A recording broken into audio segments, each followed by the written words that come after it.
আচ্ছা বলো তো, তোমরা কারা কারা পনির প্রেমী আছো? ঝটপট কমেন্ট করে ফেলো তো। অল্প তেলে বড় করে কাটা পেঁয়াজ আর ক্যাপসিকাম সামান্য নুন দিয়ে ভেজে তুলে রাখবো। এরপর আরেকটু তেল দিয়ে গোটা গরম মশলা, গোটা জিরে, ধনে, পেঁয়াজ, কাঁচা লঙ্কা, আদা, রসুন, টমেটো আর 2 চামচ তিল দিয়ে ভালো করে ভাজা ভাজা করব। এবার এই সব কিছুকে নিয়ে মিক্সার গ্রাইন্ডারে একটা পেস্ট বানিয়ে নেব। কড়ায় আরও খানিকটা তেল দিয়ে দারচিনি আর ছোটো এলাচ ফোড়ন দেব। তারপরে দিয়ে দেব হলুদ গুঁড়ো, লঙ্কার গুঁড়ো, ধনে জিরের গুঁড়ো আর সামান্য নুন। 2-3 মিনিট ভাজা ভাজা করার পরে এই পেস্টটা দিয়ে দেব। তার সাথে স্বাদমতো নুন, চিনি আর ফ্যাটানো টক দই দিয়ে মশলা ভালো করে কষাবো তেল ছাড়া পর্যন্ত। মশলা থেকে তেল ছেড়ে এলে মিক্সি ধুয়ে 1 কাপ জল দিয়ে দেব। জল ফুটে এলে পনিরগুলো দিয়ে দেব।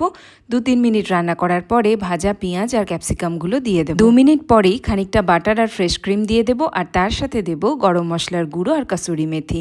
এটাকে রেস্টুরেন্ট স্টাইল বানানোর জন্য খানিকটা তেল আর ঘি গরম করে তাতে রসুন কুচি আর লাল লঙ্কার গুঁড়ো দেব। কয়েক সেকেন্ড পরেই এই তরকাটা পনির গ্রেভির ওপর ঢেলে দেব। কি এবার লাগছে তো রেস্টুরেন্টের মতো পনির মশালা? ব্যাস, এবার আর কি, রুটি, নান, ফ্রাইড রাইস, পোলাও যা খুশি দিয়ে ঝটপট পরিবেশন করে ফেলো।